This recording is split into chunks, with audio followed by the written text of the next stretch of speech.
प्राकृतिक संख्या, प्राकृतिक संख्या जिसको इंग्लिश में कहता पूर्ण संख्या, होल नंबर। सह का मतलब क्या हो गया? 7 हो गया। मतलब जो भी अभाज्य संख्या है वो क्या होती है? वो या जुड़वा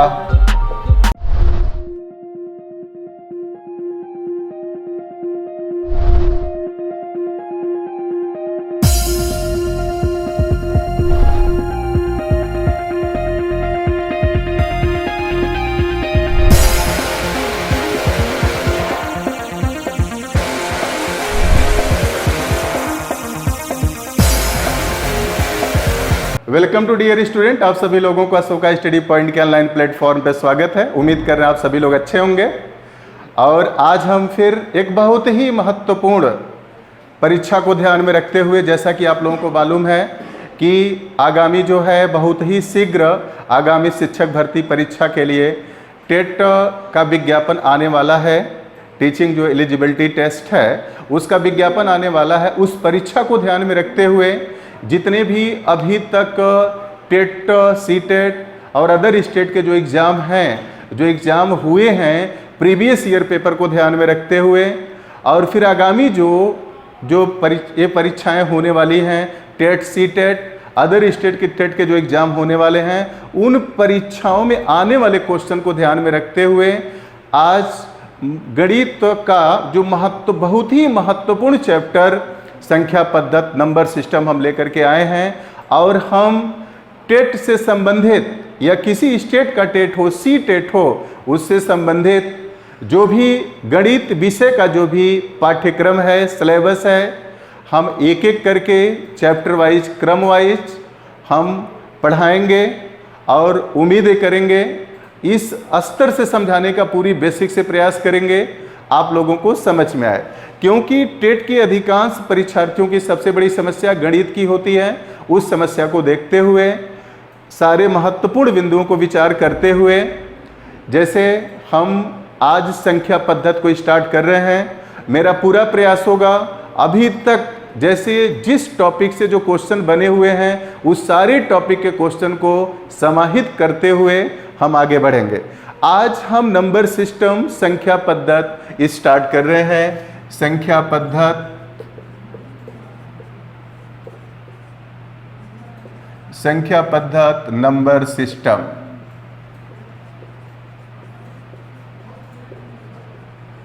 संख्या पद्धत नंबर सिस्टम। आज हम संख्या पद्धत नंबर सिस्टम में जो आइडेंटिफिकेशन ऑफ नंबर, जो संख्याओं की पहचान है, उन संख्याओं की पहचान से संबंधित आज हम टॉपिक लिए हैं।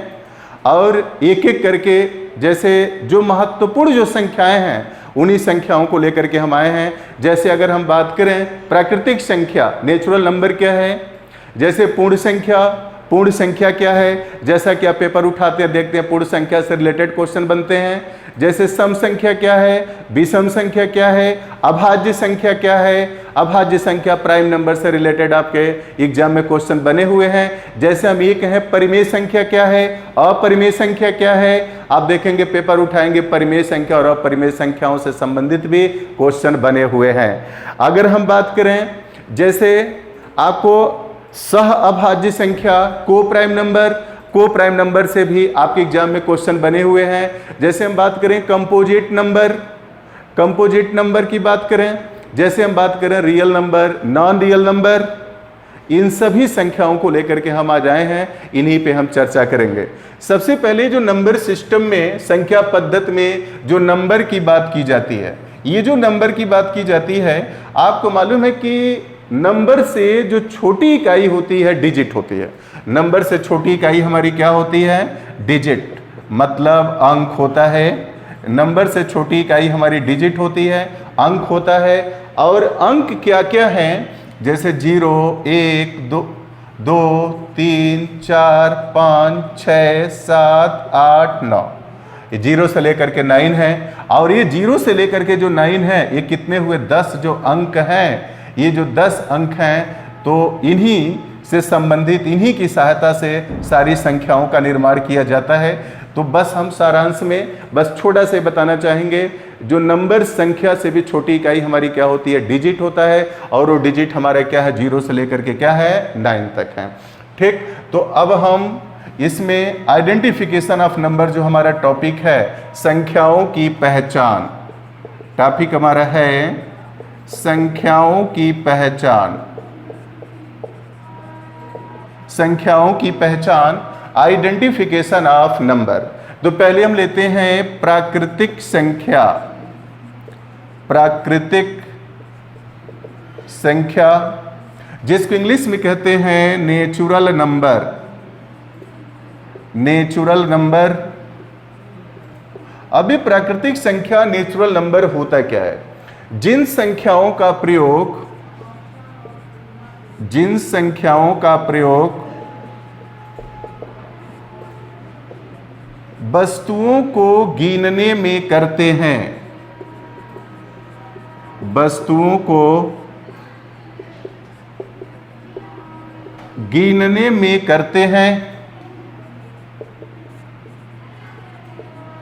गिनने में करते हैं, वही संख्याएं हमारी क्या कहलाती हैं, प्राकृतिक संख्याएं कहलाती हैं। तो प्राकृतिक संख्याएं हमारी क्या हैं, जिन संख्याओं का प्रयोग हम वस्तुओं को गिनने में करते हैं वही संख्याएं हमारी क्या कहलाती हैं, प्राकृतिक संख्याएं।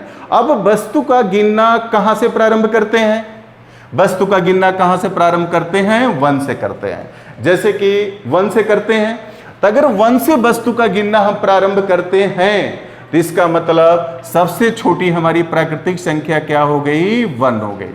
सबसे छोटी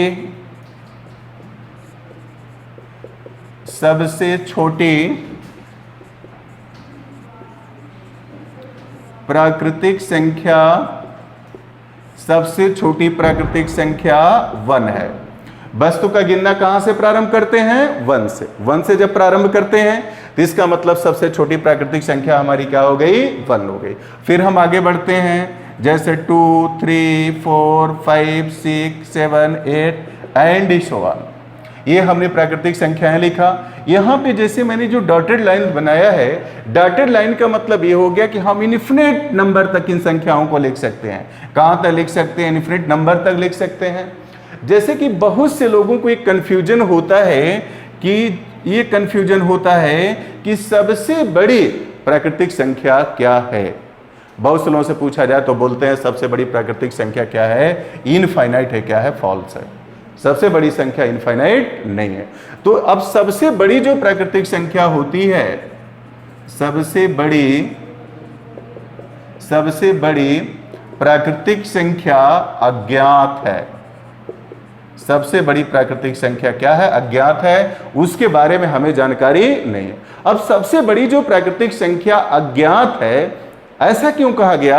अगर प्राकृतिक संख्याओं के नेचर को देखा जाए तो प्राकृतिक संख्याएं जो हमारी हैं ये बढ़ते क्रम में है, असेंडिंग ऑर्डर में है, बढ़ते क्रम में है। जैसे अगर पिछली संख्या में 1 जोड़ा तो हमें अगली संख्या 2 मिला, फिर 1 जोड़ा तो अगली संख्या मिला 3 मिला, फिर 1 जोड़ा तो अगली संख्या, फिर 1 जोड़ा तो क्या मिला, अगली संख्या। इसी तरीके से आगे बढ़ेंगे, 100 आएगा, लाख आएगा, करोड़ आएगा।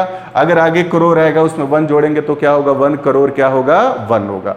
फिर उसमें 1 जोड़ेंगे तो क्या होगा, 1 करोड़ 2 होगा। फिर अरब आएगा। इस तरीके से हम देख रहे हैं जो सबसे बड़ी प्राकृतिक संख्या है, डिफाइन है, परिभाषित है। मतलब परिभाषित का सेंस क्या है, जब हम पिछली संख्या में 1 जोड़ रहे हैं तो अगली संख्या हो जा रही है, फिर 1 जोड़ रहे हैं तो अगली संख्या हो जा रही है, फिर 1 जोड़ रहे हैं तो अगली संख्या हो जा रही है। इस तरीके से सबसे बड़ी जो प्राकृतिक संख्या है परिभाषित है, लेकिन वो क्या है, अज्ञात है। अज्ञात इसलिए हो जा रही है क्योंकि ज्यों ही 1 जोड़ रहे हैं तो क्या मिल रही है, अगली, फिर 1 जोड़ रहे हैं तो क्या मिल रही है, अगली मिल रही है। दोस्तों इस तरीके से जो सबसे बड़ी प्राकृतिक संख्या परिभाषित है लेकिन वो क्या है, अज्ञात है। तो सबसे बड़ी प्राकृतिक संख्या हमारी क्या है, अज्ञात है। ठीक, अब आप कभी भी सबसे बड़ी प्राकृतिक संख्या इनफाइनाइट नहीं बोलेंगे। क्यों नहीं बोलेंगे? इनफाइनाइट को हम क्या बोलते हैं, अपरिभाषित। इसको हम कहते हैं अपरिभाषित है। ये क्या है, अनडिफाइन है, अपरिभाषित है। अपरिभाषित है, लेकिन हमारी सबसे बड़ी जो प्राकृतिक संख्या वो परिभाषित है। परिभाषित किस रूप में है? जब पिछली संख्या में 1 जोड़ते हैं तो अगली संख्या, फिर 1 जोड़ रहे हैं तो अगली संख्या। इसीलिए सबसे बड़ी जो प्राकृतिक संख्या है अपरिभाषित न होकर के परिभाषित है। इसीलिए हम कहते हैं सबसे बड़ी प्राकृतिक संख्या हमारी क्या है? अज्ञात है, न कि इनफाइनाइट। तो सबसे बड़ी प्राकृतिक संख्या क्या बोलेंगे? अज्ञात बोलेंगे। आगे जैसे पूछा जाए कि प्राकृतिक संख्याओं की संख्या कितनी है, अगर कोई कहता है कि प्राकृतिक संख्याओं की संख्या कितनी है, तो प्राकृतिक संख्याओं की जो संख्या है वह अनंत है। प्राकृतिक संख्याओं की जो संख्या है वो क्या है? अनंत है, उसकी गिनती नहीं की जा सकती है। तो इस तरीके से हमने प्राकृतिक संख्या के बारे में आपको बताया। तो प्राकृतिक संख्या क्या होती है? जिन संख्याओं का प्रयोग वस्तुओं को गिनने में करते हैं। वस्तु का गिनना कहाँ से प्रारंभ करते हैं? 1 से करते हैं। इसका मतलब प्राकृतिक संख्याएं कहाँ से स्टार्ट होती हैं? 1 से होती हैं। इसलिए सबसे छोटी प्राकृतिक संख्या हमारी क्या है? 1 है। दोस्तों, ये भी स्टूडेंट को बार बार ये कंफ्यूजन होता है कि 0 हमारी प्राकृतिक संख्या है कि नहीं है। 0 हमारी प्राकृतिक संख्या नहीं है। अब यहाँ पे हम ये कहें 0 प्राकृतिक संख्या नहीं है। 0 प्राकृतिक संख्या नहीं है। 0 प्राकृतिक संख्या नहीं है। अब आपसे कहा जाए कि 0 हमारी प्राकृतिक संख्या नहीं है, क्यों नहीं है? 0 प्राकृतिक संख्या इसलिए नहीं है क्योंकि 0 से वस्तु की गिनती नहीं होती है। वस्तु की गिनती कहां से प्रारंभ होती है? 1 से।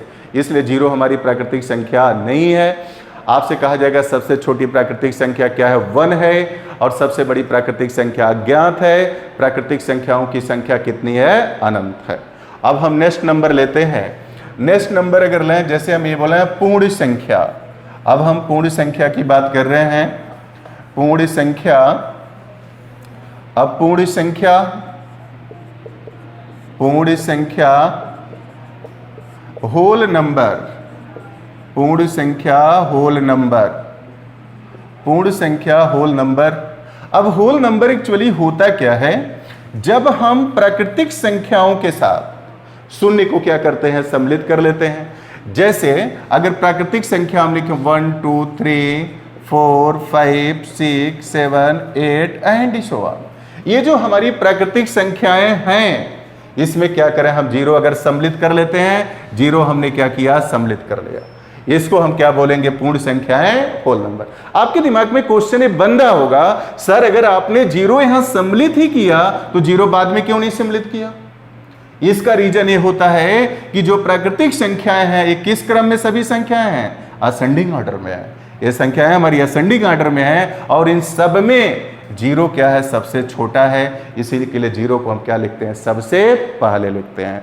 इस तरीके से आपने देखा क्या, जो हमारी पूर्ण संख्या होती है, जब हम प्राकृतिक संख्या में क्या करते हैं? इस 0 को भी हम क्या करते हैं? सम्मिलित कर लेते हैं। इस 0 को भी शामिल कर लेते हैं तो ये सभी संख्याएं मिल करके क्या कहलाती हैं? पूर्ण संख्याएं कहलाती हैं। तो अब कहा जाए कि पूर्ण संख्या कहां से स्टार्ट होती है? पूर्ण संख्या हमारी कहां से स्टार्ट होती है? 0 से स्टार्ट होती है। इस तरीके से सबसे छोटी पूर्ण संख्या हमारा क्या हो गया? 0 हो गया। सबसे छोटी पूर्ण संख्या हमारी क्या हो गई? 0 हो गई। अगर कोई पूछता है कि 0 किस प्रकार की संख्या, तो हम बताएंगे 0 हमारी क्या है? पूर्ण संख्या है। और सबसे छोटी पूर्ण संख्या हमारी क्या है? 0। अगर हम बात करें कि सबसे बड़ी पूर्ण संख्या क्या है, तो सबसे जो बड़ी पूर्ण संख्या वो क्या है? अज्ञात है। सबसे बड़ी पूर्ण संख्या को हम क्या देंगे? अज्ञात कहेंगे, अननोन है। सबसे बड़ी पूर्ण संख्या हमारी क्या है? अज्ञात है, अननोन है। सबसे बड़ी पूर्ण संख्या परिभाषित है। यहां भी अनंत नहीं कहेंगे। अनंत कहेंगे तो क्या होगा? फॉल्स हो जाएगा, क्योंकि जो इनफाइनाइट है ये क्या है? अपरिभाषित है। इसीलिए कभी भी गलती बस मनीष कहेंगे कि सबसे बड़ी पूर्ण संख्या क्या अनंत है, ये क्या है? फॉल्स है। क्योंकि सबसे बड़ी पूर्ण संख्या हमारी परिभाषित है, क्योंकि पिछली संख्या में जब 1 जोड़ें तो अगली संख्या, फिर 1 जोड़ें तो अगली संख्या, फिर 1 जोड़ें तो अगली संख्या। इसलिए बोल दिया जाता है कि सबसे बड़ी जो पूर्ण संख्या है वो क्या है? अज्ञात है, जिसके बारे में हमें जानकारी नहीं है। तो कदाप आप नहीं कहेंगे कि सबसे बड़ी पूर्ण संख्या क्या है? इनफाइनाइट है, वो क्या है? फॉल्स है। अब हम आगे बढ़ते हैं। अगर हम ये कहें और इस तरह से यहाँ भी ये कहा जाए कि पूर्ण संख्याओं की संख्या कितनी है, तो पूर्ण संख्याओं की संख्या अगर ये कहा जाए तो यहाँ भी पूर्ण संख्याओं की जो संख्या है वो क्या है, अनंत है। पूर्ण संख्याओं की संख्या कितनी है, अनंत है। सबसे बड़ी पूर्ण संख्या हमारी क्या है, अज्ञात है। सबसे छोटी पूर्ण संख्या हमारी क्या है, शून्य है। पूर्ण संख्याएं कहाँ से स्टार्ट होती हैं, शून्य से स्टार्ट होती हैं। अब हम बात करने जा रहे हैं, जैसे सम संख्या की बात कर रहे हैं, इवन नंबर, सम संख्या, इवन नंबर, सम संख्या, इवन नंबर। अब सम संख्या एक्चुअली होता क्या है, सम संख्या ऐसी संख्या जो दो से पूर्णतः विभाजित होती है, ऐसी संख्या जो दो से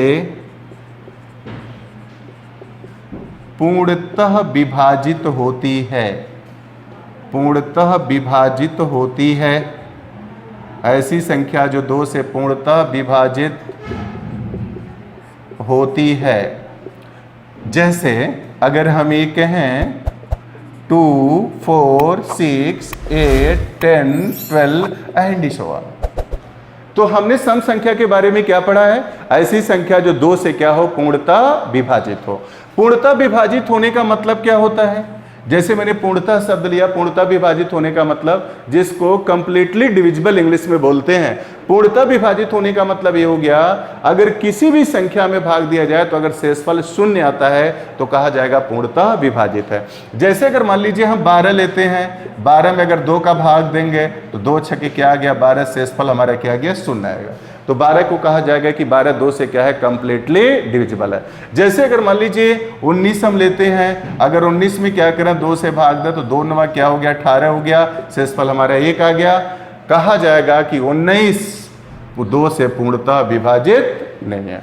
तो कंप्लीटली डिविजिबल का मतलब ये होता है, अगर किसी भी संख्या में 2 से भाग दें, अगर शेषफल शून्य आता है उसको कहा जाएगा कंप्लीटली डिविजिबल है। अगर शेषफल शून्य नहीं आता तो कहा जाएगा कंप्लीटली डिविजिबल नहीं है।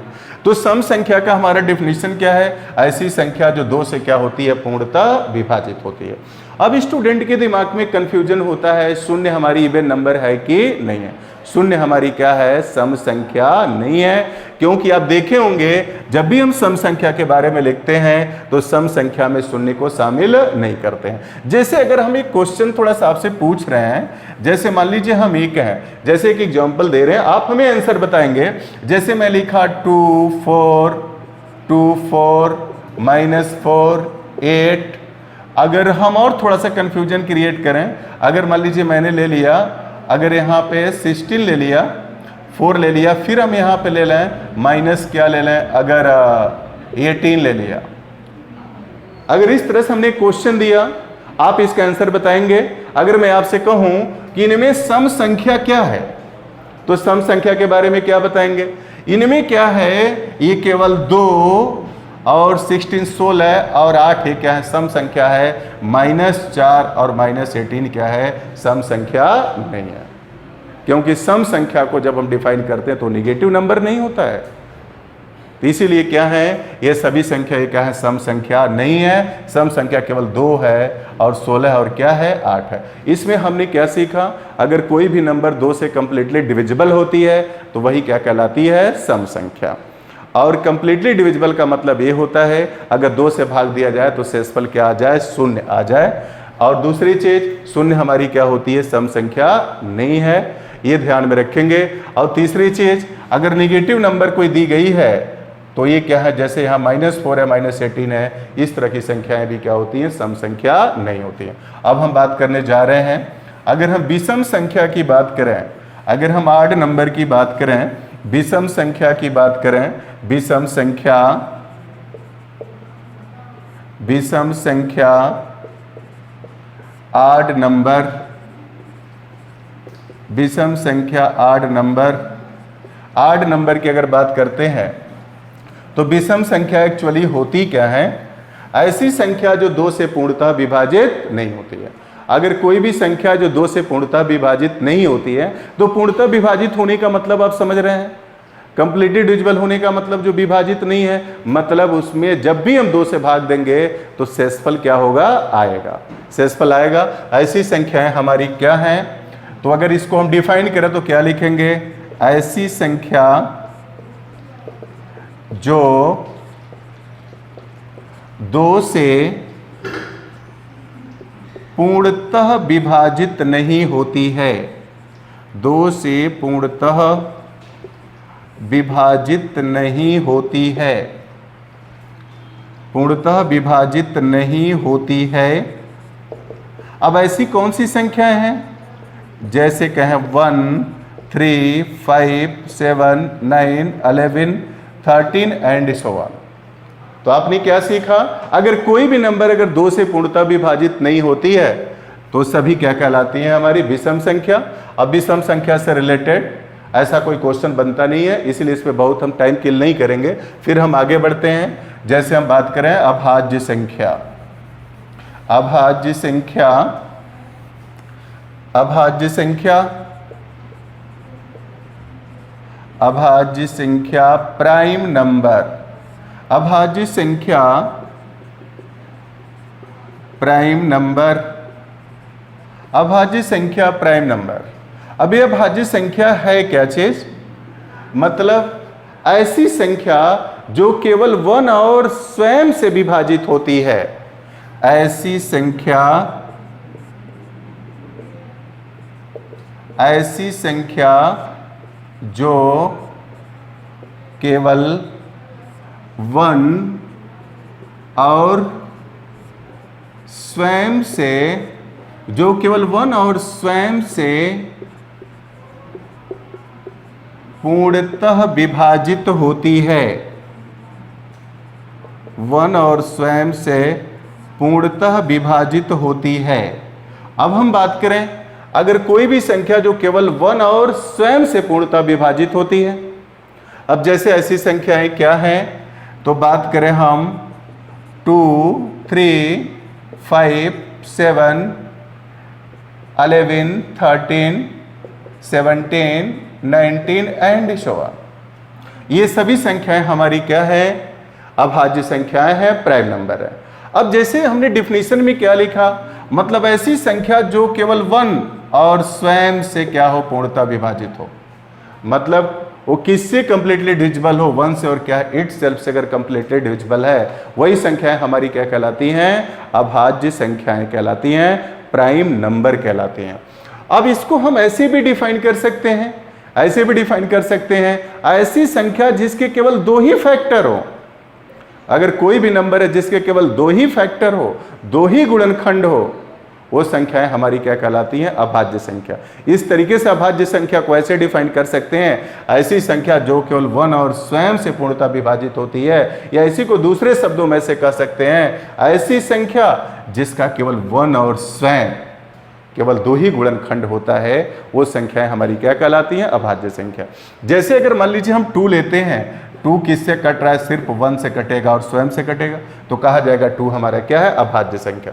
उसी तरीके से अगर हम 7 की बात करें तो 7 केवल 1 से कटेगा और 7 से कटेगा, इसीलिए क्या हुआ, ये 7 हमारी अभाज्य संख्या हुआ, मतलब 7 के केवल 2 ही फैक्टर हैं, 1 और क्या है, 7 है। उसी तरीके से अगर हम बात करें, जैसे यहाँ पे अगर हम 11 लेते हैं, तो 11 किससे डिविजिबल होगा, 1 से होगा और 11 से होगा, इसलिए कहा जाएगा कि 11 हमारा क्या है, अभाज्य संख्या। अगर हम ये कहें जैसे 15, अगर मान लीजिए मैंने 15 ले लिया, अभी देखें 15 किससे किससे डिविजिबल है, 1 से है, 3 से है, 5 से, और किससे है, 15 है। ये कहा जाएगा 15 हमारी क्या है, अभाज्य संख्या नहीं है। और 15 अभाज्य संख्या इसलिए नहीं है क्योंकि 1 और इट सेल्फ के अलावा ये किससे डिविजिबल है, 3 और क्या है, 5 से, इसलिए कहा जाएगा 15 हमारा अभाज्य संख्या नहीं है। अब जैसे अगर बात करते हैं, एक दूसरा डिफिनीशन अगर लेते हैं, अगर हम एक है, आपसे कोई पूछता है जैसे क्या 23 हमारा अभाज्य संख्या है, 23 अभाज्य संख्या है, क्योंकि 23 सिर्फ किससे कटेगा, 1 से कटेगा, और किससे कटेगा, सिर्फ 23 से। फिर अगर हम नेक्स्ट एग्जांपल को लेते हैं, अगर मैं आपसे कहूं कि जैसे क्या 27 हमारा प्राइम नंबर है, तो कहेंगे 27 प्राइम नंबर नहीं है, क्योंकि ये 1 से भी कट रहा है, 3 से भी, 9 से भी, और किससे कटेगा? 27 से, क्योंकि 27 1 और इटसेल्फ के अलावा भी किससे कट जा रहा है? 3 और 9 से, इसलिए 27 हमारी क्या है? अभाज्य संख्या नहीं है। उम्मीद कर रहे हैं इतनी बातें समझ में आ रही होगी। दूसरा कंफ्यूजन स्टूडेंट का क्या होता है? दूसरा कंफ्यूजन ये होता है 1 हमारी अभाज्य संख्या है कि नहीं है। ये भी होता है दूसरा कंफ्यूजन, 1 हमारी अभाज्य संख्या है कि नहीं है। जैसे कि आपके जैसे टेट के एग्जाम में क्वेश्चन आ चुका है कि प्रथम जैसे 5 अभाज्य संख्याओं का योगफल करिए, प्रथम 5 अभाज्य संख्याओं का योगफल ज्ञात कीजिए। तो अगर ये प्रथम 5 अभाज्य संख्याओं के योगफल की बात अगर कर रहा है, तो एग्जामिनर आपसे जानना चाह रहा है कि आप ये जान रहे हैं कि नहीं 1 हमारी अभाज्य संख्या है कि नहीं है। तो इसलिए इसमें सबसे इंपॉर्टेंट चीज ये जानना है 1 अभाज्य संख्या नहीं है। 1 अभाज्य संख्या नहीं है। 1 अभाज्य संख्या नहीं है। 1 हमारी अभाज्य संख्या नहीं है। दूसरा इसमें बहुत ही इंपॉर्टेंट चीज ये भी है कि जैसे अगर अभाज्य संख्याओं के नेचर को अगर हम देखें तो मिलता क्या है? आप सभी लोग ब्लैक बोर्ड की तरफ देखेंगे, इसमें मिलता क्या है? जैसे देख रहे हैं कि केवल 2 ही एक ऐसी अभाज्य संख्या है जो क्या है? सम है। जो क्या है? सम है। जितनी भी रेस्ट प्राइम नंबर हैं, जितनी भी शेष अभाज्य संख्याएं हैं, सभी संख्याएं हमारी क्या है? विषम है। मतलब जितनी भी अभाज्य संख्याएं हैं उसमें सिर्फ एक 2 ही एक ऐसी संख्या अभाज्य संख्या जो क्या है? सम है, और बाकी सभी अभाज्य संख्याएं हमारी क्या है? विषम है। यही वजह है कि यह क्या होता है? 2 अभाज्य संख्याओं के दृष्टिकोण से देखा जाए बहुत ही इंपॉर्टेंट है। तो क्या है? अगर एक क्वेश्चन आपसे बनता है सबसे छोटी अभाज्य संख्या, तो क्या बताएंगे? 2। 2 है। 2 सबसे छोटी अभाज्य संख्या। 2 सबसे छोटी अभाज्य संख्या, ठीक। और 2 क्या है? छोटी अभाज्य संख्या है। मतलब केवल अगर ये पूछा जाए कि अभाज्य संख्याओं की संख्या कितनी है, तो बोलेंगे अभाज्य संख्याओं की संख्या सिर्फ कितना है? एक ही है, और वो भी क्या है? 2 है। अगर ये आपसे पूछा जाए कि अभाज्य कितनी ऐसी अभाज्य संख्या है जो विषम है, मतलब विषम अभाज्य संख्याओं की संख्या कितनी है, तो बताएंगे विषम अभाज्य संख्याओं की संख्या अनंत है, जिसकी गिनती हम नहीं कर सकते। ये सभी हमारी अभाज्य संख्या क्या है? विषम है। तो मैंने क्या क्या आपको बताया? अगर आपसे कहा जाए सबसे छोटी अभाज्य संख्या क्या है? 2 है, और ये आपसे कहा जाए कि कितनी ऐसी अभाज्य संख्याएं हैं जो सम हैं, आप बताएंगे सिर्फ 1, एक ही अभाज्य संख्या ऐसी है जो सम है, और वो क्या है? 2 है। फिर आपसे पूछा जाए कि सबसे छोटी विषम अभाज्य संख्या क्या है, आप बताएंगे सबसे छोटी विषम अभाज्य संख्या क्या है? 3 है। फिर आपसे पूछा जाए अब विषम अभाज्य संख्याओं की संख्या कितनी है, तो आप बताएंगे विषम अभाज्य संख्याओं की संख्या अनंत है, जिसकी गिनती नहीं की जा सकती। अभी आपसे कहा जाए कि 1 अभाज्य संख्या है कि नहीं है, आप कहेंगे 1 अभाज्य संख्या नहीं है। तो आप ध्यान में रखेंगे जो अभाज्य संख्या है बहुत ही इंपॉर्टेंट है, इसको ध्यान में आप रखेंगे। अब नेक्स्ट हम ले रहे हैं कि सह अभाज्य संख्या। सह अभाज्य संख्या को प्राइम क्या होता है? सह अभाज्य संख्या। सह अभाज्य संख्या, सह अभाज्य संख्या जिसको बोलते हैं को प्राइम नंबर, जिसको बोलते हैं को प्राइम नंबर। सह अभाज्य संख्या को प्राइम नंबर। अब पहली बात, जब भी सह अभाज्य संख्या की बात करेंगे तो सहभाज्य संख्याएं हमेशा क्या होती हैं? जोड़े में होती हैं। सह का मतलब क्या हो गया? 7 हो गया। सह का मतलब क्या हो गया? 7 हो गया। मतलब जो भी अभाज्य संख्या है वो क्या होती हैं? वो सहभाज्य संख्या हमेशा पेयर में होती हैं, किसी के साथ में होते हैं। तो सहभाज्य संख्या की अगर बात करें तो जैसे अगर इसका एग्जाम्पल हम लिखें तो एग्जाम्पल के रूप में क्या होगा? जैसे हम बात करें 2 और 3 हो गया, जैसे हम लेते हैं 5 और 7 हो गया, जैसे हम ले लें 8 और क्या हो गया 9 हो गया। जैसे हम बात करें जैसे 7 9 हो गया। जैसे हम नेक्स्ट एग्जाम्पल अगर लें, जैसे हम ये कहें जैसे 5 और क्या है 6 है, ये सभी संख्याएं हमारी क्या हैं सहअभाज्य संख्याएं। तो सहअभाज्य संख्या का मतलब यही होता है ऐसी दो संख्याएं, दो अभाज्य जो होना जरूरी नहीं है, ऐसी दो अभाज्य संख्याएं जिनमें कॉमन क्या होता है 1 होता है, या ऐसे भी कह सकते हैं ऐसी दो संख्याएं जिनका HCF क्या होता है 1 होता है, वही संख्याएं हमारी क्या कहलाती हैं सहअभाज्य संख्या कहलाती है। कॉमन को हिंदी में क्या बोलते हैं उभयनिष्ठ बोलते हैं। जैसे आपको पहले हम ये बताएं अंतर और कॉमन में डिफर है कैसे। अगर मान लीजिए यहाँ 4 दिया और क्या दिया है 6 दिया है, 4 दिया है 6 दिया है। अगर थोड़ा सा और ऐसे एग्जाम्पल लेते हैं, जैसे 4 दिया है, अगर ये कहें 8 दिया है, अब 8 दिया है।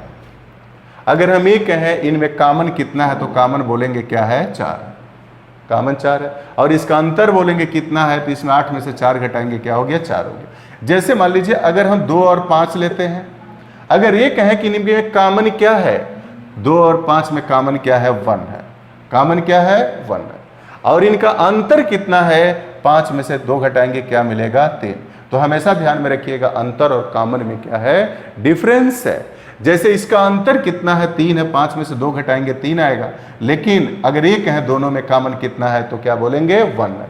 अब इसको हम कैसे समझेंगे, जैसे कॉमन के बारे में थोड़ा सा आपको फोकस कर दे रहे हैं। जैसे कॉमन्स का मतलब क्या हुआ, जैसे अगर मान लीजिए कैसे 2 और 5 में कॉमन 1 है, अगर 2 को आप लिखेंगे तो क्या लिख सकते हैं 1 गुणे 2 लिख सकते हैं, 5 को लिखेंगे तो 1 गुणे क्या लिख सकते हैं 5 लिख सकते हैं। अब देखें तो इन दोनों में कॉमन क्या है 1 है। दो जो कॉमन का मतलब जो उभयनिष्ठ है, मतलब जो सब में है वही क्या हो गया कॉमन हो गया। तो यहाँ पर कॉमन क्या है 1 है, तो या इसी को ऐसे भी कह सकते हैं इनका HCF क्या है 1 है।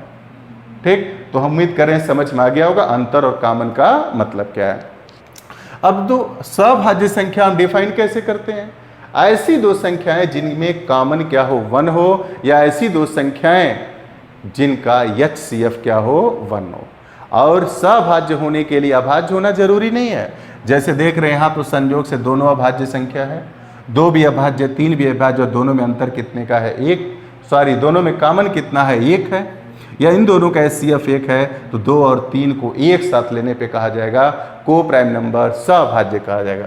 यहाँ पर भी संयोग से 5 और 7 में कॉमन कितना है 1 है, 5 और 7 का HCF क्या है 1 है, इसको कहा जाएगा एक साथ सहअभाज्य संख्या। लेकिन जरा तीसरे एग्जाम्पल क्या है, ये कमाल का मैंने एग्जाम्पल लिया है। यहाँ देख रहे हैं 8 और ये क्या है 9 है, 8 हमारा क्या है इवन नंबर है, 9 हमारा क्या है ऑड नंबर है, ये भी अभाज्य नहीं है, ये भी अभाज्य नहीं है। फिर भी जब इन दोनों को हमने एक साथ लिया तो इनमें कॉमन कितना आ गया 1 आ गया, इनका HCF कितना आ गया 1 आ गया, इसलिए कहा जाएगा 8 और 9 ये क्या है एक साथ सहअभाज्य कहलाएंगे। उसी तरीके से अगर 7 और 9 की बात करें, 7 तो हमारा क्या है अभाज्य संख्या है, लेकिन 9 हमारा क्या है ऑड नंबर है, इसलिए भले ही ये प्राइम नहीं है लेकिन इन दोनों को साथ में हमने लिया तो क्या हुआ इनमें कॉमन क्या है 1 है, HCF 1 इसलिए क्या हो गया ये सहअभाज्य हो गया। इस तरीके से आपने सहअभाज्य के बारे में क्या समझा,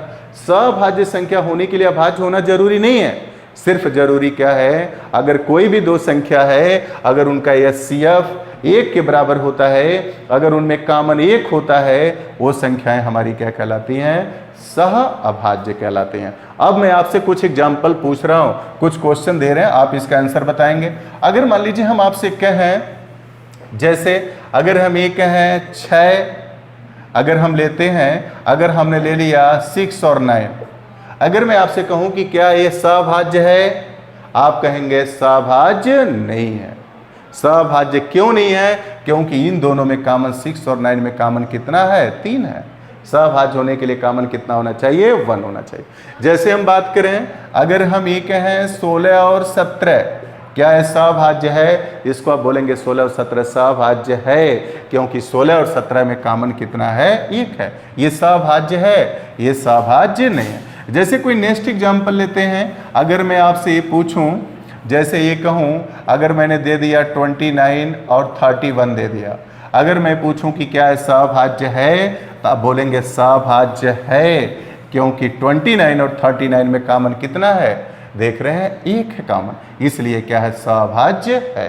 अगर नेक्स्ट अगर हम आपको एग्जांपल दें, अगर हम ये कहें जैसे 26 है और मैंने क्या ले लिया, अगर 26 ले लिया और 32 ले लिया, अगर ये कहूं कि क्या सभाज्य है, ये कहा जाएगा सभाज्य नहीं है, क्योंकि इनका HCF क्या है, एक नहीं है। जैसे हम अगर नेक्स्ट एग्जांपल दें, अगर हम ये कहें 26 और क्या 29 सभाज्य है, इसको कहा जाएगा सभाज्य है, क्योंकि इन दोनों में कॉमन कितना है, एक है। उम्मीद कर रहे हैं सभाज्य संख्या आपको समझ में आ गया होगा। नेक्स्ट हम नंबर ले रहे हैं, नेक्स्ट नंबर जैसे हम ये कहें कि यौगिक या जुड़वा भाज्य संख्या क्या होता है, यौगिक या जुड़वा भाज्य संख्या, यौगिक या जुड़वा अभाज्य संख्या, यौगिक या जुड़वा अभाज्य संख्या, twins are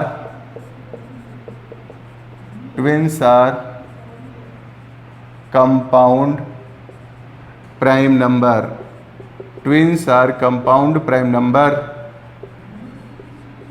twins are compound prime number होता क्या है, जैसे कुछ एग्जांपल लेते हैं, जैसे यहां ले लिया 2 या 3 5 लेते हैं, जैसे एग्जांपल ले लिया हमने 3 5 हो गया, 5 7 हो गया, जैसे 17 19 ले लिया, जैसे हम ये कहें 29 31 ले लिया, एंड सो ऑन। जो एग्जाम्पल लिखा इससे आप क्या देख रहे हैं, यौगिक या जुड़वा भाज्य संख्याएं होती क्या है, twins are compound prime number होता क्या है, ऐसी दो अभाज्य संख्याएं जिनका अंतर क्या होता है, 2 होता है। अगर कोई भी अभाज्य संख्या जिनका अंतर क्या हो, 2 हो, मतलब यहां पे कंडीशन है, या ऐसी दो अभाज्य संख्याएं जिनका अंतर 2 होता है, मतलब यहाँ पे दोनों संख्याएं हमारी क्या होनी चाहिए, अभाज्य होना चाहिए। जैसे ये भी अभाज्य, ये भी अभाज्य, इनका अंतर कितना है, 2 है, इसको कहा जाएगा यौगिक या कंपाउंड प्राइम नंबर, इसको कहा जाएगा। यहाँ पे क्या ये भी अभाज्य, ये भी अभाज्य, अंतर 2 है, यहाँ पर ये भी अभाज्य, ये भी अभाज्य, अंतर क्या है, 2 है, ये भी अभाज्य और ये भी अभाज्य, अंतर क्या है, 2 है, इसलिए इनको कहा जाएगा सभी संख्याएं क्या हैं, twins are compound prime number हैं। उम्मीद कर रहे हैं ये चीजें आपको समझ में आया होगा। तो अब जैसे अगर हम बात करें सह अभाज्य, यौगिक या जुड़वा अभाज्य संख्या और सहभाज्य संख्या में अंतर क्या है, तो सहभाज्य संख्या और इसमें अंतर यही है, ये भी पेयर में होता है, सहभाज्य भी पेयर में होता है, लेकिन अंतर यह है सहभाज्य के केसेज में वहां पे प्राइम होना जरूरी नहीं था, लेकिन जब हम यौगिक या ट्विंस प्राइम नंबर की बात करेंगे, यहां पे दोनों को प्राइम होना जरूरी है और उनका अंतर कितना होना चाहिए, 2 होना चाहिए। ठीक, अब नेक्स्ट नंबर हम ले रहे हैं, अगर हम बात करें जैसे परिपूर्ण संख्या होता क्या है, परिपूर्ण संख्या की बात करें, परिपूर्ण संख्या, परिपूर्ण संख्या, परिपूर्ण संख्या। अब परिपूर्ण संख्या होता क्या है, परिपूर्ण संख्या, इसके जैसे एग्जाम्पल हम लें, जैसे आपका क्या हो गया, अगर हम बात करें जैसे इसमें 6 हो गया, जैसे 28 हो गया, एंड सो ऑन। जैसे परिपूर्ण संख्या एक्चुअली होता क्या है, अगर हम बात करें तो सबसे छोटी हमारी परिपूर्ण संख्या क्या होती है, 6 होती है। अब परिपूर्ण संख्या होता क्या है, ऐसी संख्या जिसके स्वयं के गुणनखंड को छोड़ करके शेष गुणनखंडों का जो योगफल होता है अगर उस संख्या के बराबर हो जाए तो वैसे ही संख्याएं क्या कहलाती हैं, परिपूर्ण संख्या। तो परिपूर्ण संख्या का मतलब क्या हुआ, ऐसी संख्याएं जिसमें स्वयं के गुणनखंड को छोड़ करके शेष गुणनखंडों का योगफल स्वयं संख्या के बराबर हो जाए तो वैसी ही संख्याएं क्या कहलाती हैं, परिपूर्ण संख्या। जैसे हम बात करें अगर 6 का अगर हम फैक्टर लिखें तो क्या होगा, 1 हो गया, 2 हो गया, 3 हो गया और क्या हो गया, 6 हो गया। 6 का फैक्टर अगर लिखा तो हमने 1 2 3 6। फैक्टर का मतलब होता क्या है, अगर 6 जिन जिन संख्याओं से विभाजित होगा वो सभी संख्याएं क्या कहलाएंगी, फैक्टर कहलाएंगे, गुणनखंड कहलाएंगे। जैसे मान लीजिए अगर मैं लिखा, अगर जैसे 9 लिख दिया, कोई कहे कि 9 का फैक्टर क्या है। अब 9 जिन जिन संख्याओं से विभाजित होगा, जैसे 1 हो गया, 3 हो गया, 9 हो गया, तो ये सभी क्या है 9 के गुणनखंड कहलाएंगे। जैसे मान लीजिए अगर कोई एग्जाम्पल लें, अगर मान लीजिए हम कहें 16 का फैक्टर क्या है, तो मतलब 16 जिन जिन संख्याओं से कटेगा, जैसे 1 हो गया, 2 हो गया, 4 हो गया, 8 हो गया और फिर 16 हो गया, सभी कहलाएंगे 16 के गुणनखंड फैक्टर कहलाएंगे। जैसे हमने 6 का फैक्टर लिया, 1 2 3 6 हो गया, तो हमने क्या बताया, मतलब अगर किसी भी संख्या के स्वयं के गुणनखंड को छोड़ दिया जाए और शेष गुणनखंडों का योगफल अगर संख्या के बराबर होता है तो वही परिपूर्ण संख्या होता है। 6 का फैक्टर किया 10, स्वयं के गुणनखंड को छोड़ दीजिए, अब इनका योगफल करिए, 3 2 5 और 1 कितना हो गया 6, स्वयं क्या हो गया संख्या के बराबर हो गया, इसलिए 6 हमारी क्या है परिपूर्ण संख्या है। अब हम बात करें जैसे 28 की बात करें, अगर 28 का फैक्टर करेंगे तो क्या मिलेगा, जैसे 1 2 4 7 14 और फिर क्या मिला 28। अब स्वयं के गुणनखंड को छोड़ दीजिए, स्वयं के गुणनखंड को हमने छोड़ दिया और बाकी को जोड़ दीजिए, बाकी को जोड़ेंगे 14 और 7 21, 21 4 25 और 3 कितना हो गया 28, ये स्वयं क्या हो गया संख्या के बराबर हो गया। इस तरीके से कहा जाएगा 28 हमारी क्या है परिपूर्ण संख्या है, परफेक्ट नंबर है। उम्मीद कर रहे हैं कि आज का क्लास आप लोगों को समझ में आया होगा। आप सभी लोगों को वीडियो को धैर्यपूर्वक ध्यान से देखने के लिए बहुत बहुत धन्यवाद। फिर हम लोग मिलते हैं नेक्स्ट वीडियो में, तब तक के लिए